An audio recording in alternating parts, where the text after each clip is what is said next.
Today, we're going to learn how to light a scene using only tube lights. Check it out.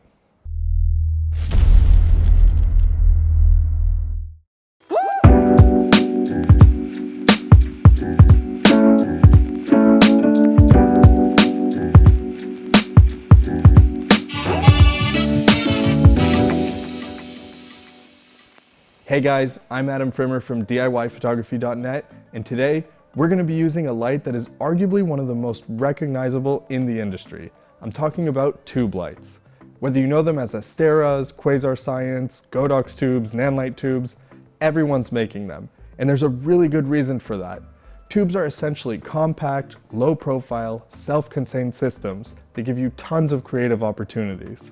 Today, we're going to be lighting a scene using only tube lights. We're going to take a set of 8 TL-60 tubes by Godox and run you guys down some do's and don'ts to get yourself familiar with these tube lights. We're going to be covering low-key lighting, practical lighting, adding color to a scene, and controlling your light. We're here at Live Well Studio with our model Aurel, who's no stranger to working out. We're going to let Aurel do his thing and see how we can best capture him using our lights. So before we get into the nitty-gritty, let's sync up on some basics. In a nutshell, there are 4 basic roles for your lights to keep in mind.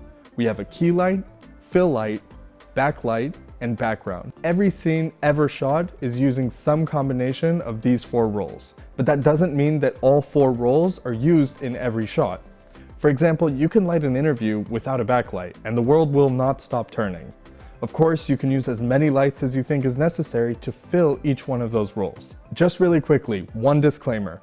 Out in the wild, you're going to find people who light in many different ways. Lighting is an art, and because it's an art, there are infinite rules and opinions regarding the same thing.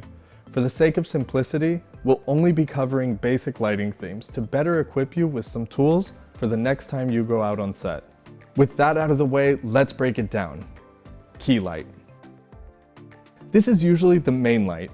It's usually also the brightest light, and it's there to define the lighting theme of your shot. For all the smarty pants out there, yes, there is a possibility that there is no key light. And in that case, the absence of the key light would be the defining theme of your lighting. Personally, I tend to set up this light first. This helps me understand how the rest of my lights are going to affect the scene. Let us know down in the comments which lights you set up first. Fill light. The fill light is usually a softer light that's used to adjust the contrast and fill the shadows that are created by the key light. The interesting thing about the fill light is that sometimes it's not even a light. Oftentimes you'll find reflectors or styrofoam boards acting as fill lights. Backlight. So this light is meant to light the front of your subject. No, not really. As the name implies, it's meant to light the back of your subject. I'll be honest with you, this is a hard light to nail. By the time you've dialed in your lights, it might not be very visible. Or, a more common problem, it might be visible to the camera. Some people like to start by setting up their backlight, which totally makes sense sometimes. By this point, we've talked about 3 lights. You might recognize them as the classic 3-point lighting setup. This alone would be enough to get you started, but there's a 4th one, the background light. This is a fun light that just doesn't get the credit it deserves. This light is used to add character to the background. It's there to add depth and give context to where the subject is. This can be done with practical lights, floodlights, or even patches of color. The background light can be really the icing on the cake for a shot. To plan most of our shots, we used a program called Set.A.Light 3D. This program is incredible for planning shots, but it can also be a great learning tool to understand which light does what. They have a bunch of industry standard lights and modifiers that are modeled by using actual photometrics of each light. I'll leave a link in the description below. You should definitely check them out. Alright, now we're on the same page. Let's start shooting. So what are practicals? It's just a fancy word for a light source that you can see in the shot. Tube lights are really good for this. They can either give a distinct look or they blend in and simulate something real. Tube lights resemble fluorescent lights, so hanging a tube from the ceiling might be a well-positioned light for you, but for the viewer, it just looks like a fluorescent. This is actually called a motivated light. This means that there's a motivation for the light to be coming from a certain direction. Things like windows, neon signs, police sirens, those are good examples of this. This is a great way to add backlight or background light to a scene. Tube lights are great at just being there and looking pretty. If you use them right, they look great in any background. Control is probably the most important part about learning how to light. You can get vastly different results by doing fairly small things. You can move a light just centimeters and get a completely different look. We'll call that the beauty and curse of good lighting. Tube lights behave a little differently than spot-based lights, say the ML60. And they also behave a little differently than the big panels or the diffuse lights that you're used to, because tubes have their lights organized in a long and thin surface area. You can actually choose how big you want the light, meaning if you really want soft light, you can mount the light perpendicular to your subject, but if you want something to be a little harsher, you could mount the light in a parallel way as well. So let's look how changing the axis of the light changes the harshness of it. If we hold it parallel right now, you can see the light's a little bit too harsh. You have really hard shadows, but if we turn the light, you can suddenly see everything gets a little bit softer. The light is technically bigger. I know this obviously doesn't make the light bigger, but it does give you some more control. You can think of a tube light as a light that is soft on one axis and hard on the other one. Once you decide the orientation of the light, the next question is where to put it. This is kind of a game of trial and error until you create either a system or a setup that you already know and like.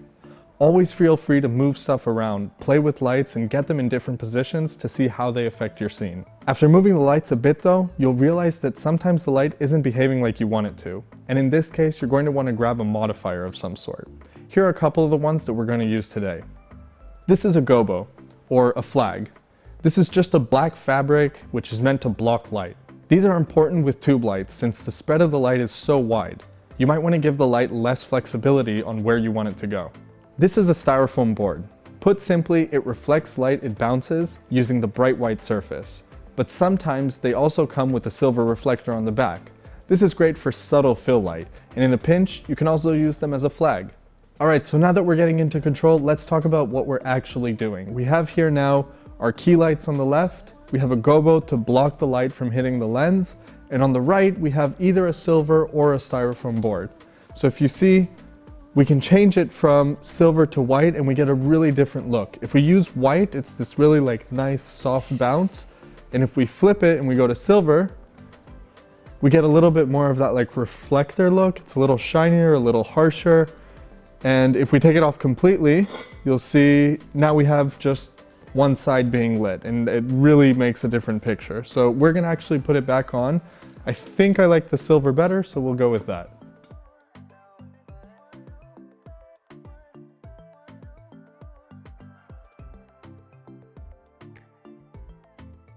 This is probably one of my favorite styles of shooting.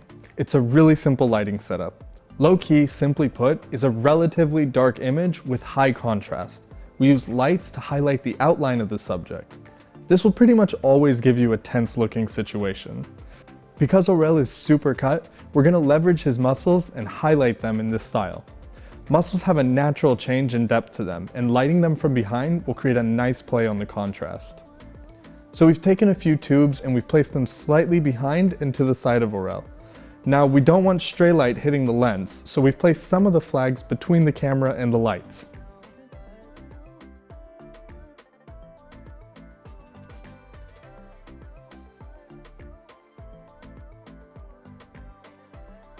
One of the nice things about the TL-60 is that they're RGB. More than that, you can calibrate them to specific gels. They have the Lee and Roscoe filters preset built in. We're going to take advantage of this and create the infamous orange teal scheme. This is the scheme you've probably recognized from insert movie title here. You can use RGB to light in tons of different ways. You can throw a splash of color on the subject, you can fully light the subject with just those colors, or you can light something in the background with some color. All of these solutions end up adding a mood to your shoot. If you're like me and you're color illiterate, Adobe has a really cool tool to get color ideas. I'll also leave a link to that in the description below. You pick a color and a style of harmony, and the tool gives you the best colors to go with it. The easiest harmony to master is the two colors scheme called complementary colors. The orange and teal color scheme that we'll be using belongs to this family of harmonies. To get this going, we select an orange gel for one of the sets of lights and a blue gel for the second set of tubes. Positioning the lights so that they don't wash each other out creates a really stylized color composition. But this isn't the only way to use a color harmony in a shot. For example, you can paint your subject with one color and put a splash of complementary color in the background. Color harmonies are nice, but you don't have to use them. Sometimes using one color is enough. A single color can be enough to give off a certain vibe. Like how in movies blue light is futuristic, or red light is intense, and orange light is, well, Mexico. This has been a super fun shoot, and we got to do a lot of pretty crazy stuff, considering we only needed one type of light. Hopefully, this guide helps you guys dive into your next project with a new eye for lighting, trying new things, and get crazy and creative. So that's it, guys. I hope you liked this video. If you did like this video, make sure to mash that like button and consider subscribing to our channel for some more awesome news and reviews. For now, I'm Adam Frimmer from DIYPhotography.net, and I'll be seeing you in the next video.